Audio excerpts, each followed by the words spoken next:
Today, 25 October, we are in the Venezuelan embassy. We come to see the premiere of the documentary Viva Venezuela. We prepared this video for you. We hope you enjoy. I'd like to introduce Alvaro Sanchez from the Venezuelan embassy and also Jorge Luis from the Cuban embassy, who are going to give some introductions and welcomes before we start the meeting. Well, thank you very much for attending this important event. And as you mentioned, it's very nice to see this venue completely packed in such an important screening of such an important documentary in such an important time for Venezuelan history and Venezuelan politics. So welcome all of you. I would like to just emphasize, I'm going to be very brief on this, but the importance of your presence here and the importance of your support and your solidarity with Venezuela at this moment, particularly at this moment.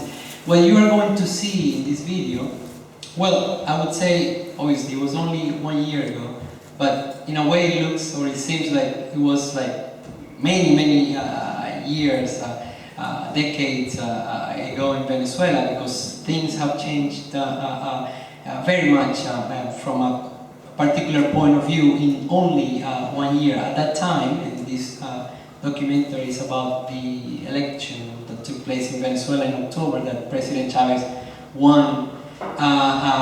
It was a time where particularly, well, for starters, Chavez was alive. That made a huge difference. But also the situation, at least the economic war that we're suffering at this moment, was not present in the sense or the tone that we're suffering right now in Venezuela. President Maduro, to my appreciation, he's doing a tremendous, a very good job. But nevertheless, it's important to mention that right-wing forces inside Venezuela and outside Venezuela are doing all they can do to sabotage the economy, to sabotage society, to destroy all the achievements that the Bolivarian Revolution has built in the past 15 years or so. So, because of this, given this particular political scenario, it is utmost important that we, you obviously, continue supporting Venezuela, strengthen solidarity campaigns, solidarity activities, and support what the government in Venezuela is doing for the majority, or for all Venezuelans, but the main beneficiaries obviously are those majorities in Venezuela that for so many years have been and were neglected, and finally are getting their status back in the table. So it's very important that we continue doing this particular type of activity. The television channels in Venezuela and the newspapers are in private hands and in anti-Bolivarian revolution hands, because we hear a lot of stuff in the papers here about, all this coverage of Chavez during the elections, all this coverage of Maduro, what an advantage they all had. That isn't true. As I said, there's one state television channel and there are a number of small circulation pro-government newspapers. But the voice, the overall, the multi-million funded media barons are the oligarchy, they are the opposition. The point you made about the coup is absolutely vital. You may have heard a few years ago all the fuss about a license being withdrawn from a television statement. Oh my goodness, Chavez clamps down on the press. The reason its license was withdrawn was because of the lies, deliberate lies, refabricating a film, recutting a film, and the role it played during the coup to try and demonise the Bolivarian Revolution and allow the US to install a puppet government, and that's why its license wasn't returned, because of the actual specific role it had played, illegal role it had played. And it was after the coup, in fact, because they had no way of getting the message out that Chavez was there, that he hadn't resigned. All the media was blaring that he had resigned. And I think it was just one radio station that got the message out, and people started banging on the doors and getting the people down to the presidential palace to save him. But after that, there was a massive investment in local popular radio and television and the creation of a people's media outside the multi-million media dominated by imperialism. Yes, so I mean, one of the criticisms that is always levelled against socialist movements is economic sustainability. And I was just wondering if you had any comments about like how the movement that's been built in Venezuela now, or the social projects, how they can be sustained in the context of global capitalism and the current economic crisis. Do you mean environmentally, or do you mean self-sustaining? I mean financially. That is a vital question about the economy and constructing a socialist economy in Venezuela. And in fact, for the full interview we did with The Economist, where he touches on these things, you can see them on our website, Viva Venezuela, and it's also reproduced. We encourage you to get this little pamphlet. But yes, Venezuela, from the beginning of the 20th century and the discovery of oil, it completely distorted the entire Venezuelan economy, and it became an oil economy, a rentier state, and it's described in there, which meant that agriculture virtually ceased. I think it fell to something like 11%, although Venezuela had been more or less self-sufficient agriculturally previously. All other industries were subordinated, subsumed to the oil industry. This has, as is referred to in the film, a lot of political alliance. There's a huge amount of still sort of corruption within the system and distortion. This is something they also tried to change with the state ownership of the oil company. A massive battle over that. It was a national. It was officially a national company, but it was actually run by rich people and their cronies, and its headquarters were in the US. So it was properly nationalised in 2002. That's seen as one of the pushes towards the coup by the US against Chavez.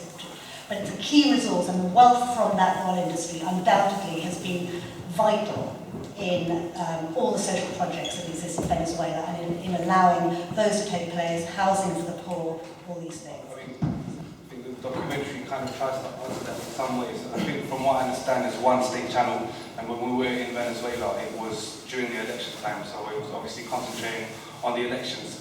Something of note, I guess, is just the way they was doing it. It was very much people-based, always just talking, interviews with people on the street, outside the election booths, asking them how it was, what was going on, were they satisfied with it, etc., etc. But like the guy on Capture TV said, there's also independent media being created in Venezuela, throughout Venezuela. And before the revolutionary process was begun with Chavez, there was already, like he said, illegal media organizations, people on the streets, underground, expressing themselves and talking about their concrete scenario. So like he said, now it's not illegal anymore. And like the guy called Chewy also said, these sort of groups that were underground, they've now been ratified and recognized under the same principle of the communal councils. These are people who are organized and recognized as a body, a group of people. So with independent media and things related to that, the dissemination of information, it's being recognized on a local level. So it's not just about the big media companies. Yes, there is one state TV channel, but there's also a big push for community-based media, and for them to tell their own story. Yeah? I mean, just out of interest as well, like the difference between private media and the rest is so stark, because most of the TV is private, and all the adverts are all white people, all like very light-skinned black people, all very young, very attractive, and it's adverts for like 15 minutes between programs, adverts, constant advertising, and that's the difference that the media is over there from what we saw during the election period. And I mean, it's worth knowing as well, during the coup in 2002, that the media was integral in that coup. They interviewed so-called generals saying, oh, we're going to take over now. They put out information saying that Chavistas were shooting at demonstrators, when in fact that wasn't the case, when snipers were on top of buildings shooting at them, and they were replaying videos about saying, oh, look at this Chavista shooting at people. That's the role that the media had over there. They'd have newspapers where Chavez is on one side and an advert for guns on the other side. Like, seriously, it was like that. It's stupid. It's like Robocop. Watch Robocop. It was like that. For me, it struck me in the film that there's something about, whether it's Cuban or Venezuelan culture, where people are very comfortable speaking to each other, collaborating in these communal councils and so on.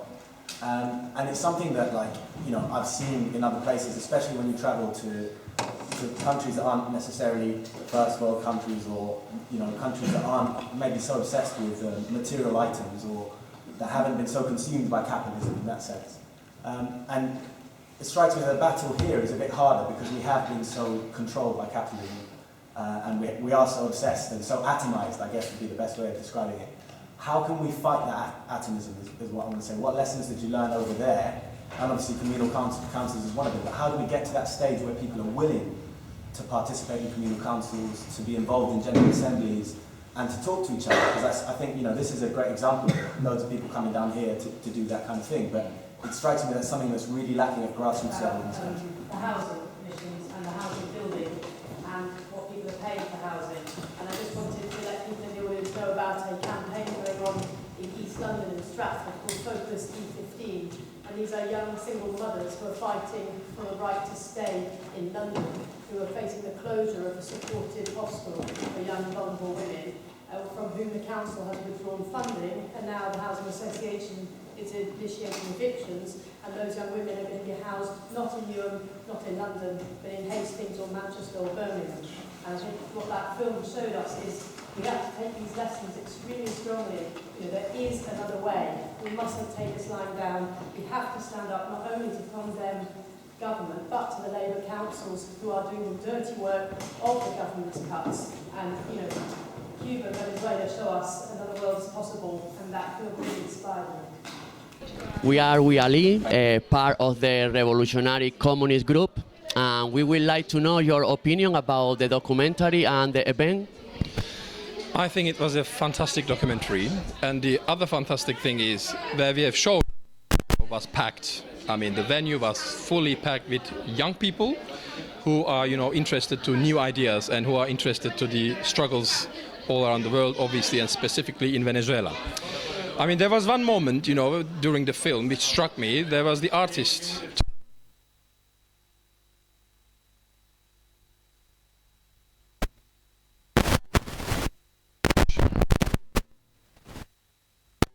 In this country, Britain, even the left doesn't talk about the proletarian dictatorship anymore, Too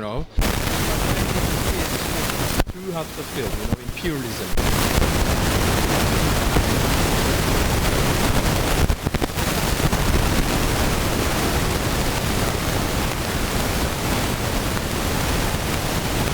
So.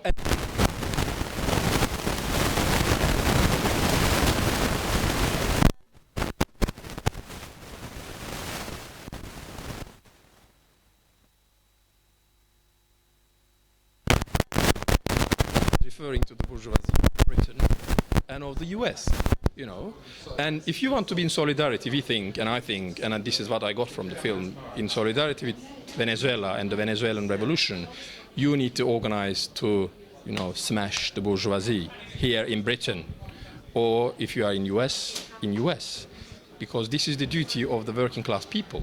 As Lenin said in a letter to the working class people in the United States, something like, I think, 1917 or something, he said, greetings to the revolutionary working class people in US, as long as they are fighting against their own bourgeoisie. So this is the concept of a working class to be revolutionary. You are only revolutionary if you fight against your own bourgeoisie who's oppressing you in Britain and oppressing all the other people, obviously, all around the world. So this is our duty, to organize a militant opposition, apart from the Labour Party, which is an imperialist party anyway, and apart from the trade unions, which are not the focus or the center of a militant working class movement.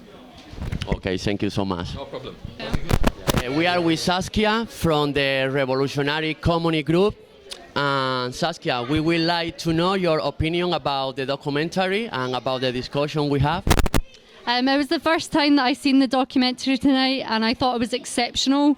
I thought it was amazing that I referred back to what's happening in the UK for the people in London tonight to see what they can do, why it's relevant to us, and why we can learn the lessons about Venezuela and about Cuba.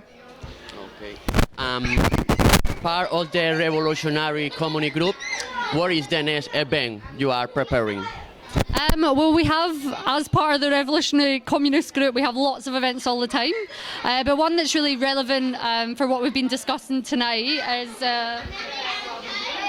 The event that we're holding on the 13th of November in the Apple Tree Pub, which is in Clerkenwell, and it's called Democracy in Cuba and Revolutionary Latin America. So we've been holding these meetings in central London over the past months to discuss and to sit in a room and discuss what is happening in Latin America, what's happening in Venezuela, what's happening in Cuba, what it means to us here, and learning the lessons. So please come along, it'll be amazing. Okay, thank you so much. Before we finish this video, I would like you to see a video we prepared about the Anarchist Book Fair, what happened last weekend.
Okay, so that's been the Solidarity News for today. I hope you like it. See you next time.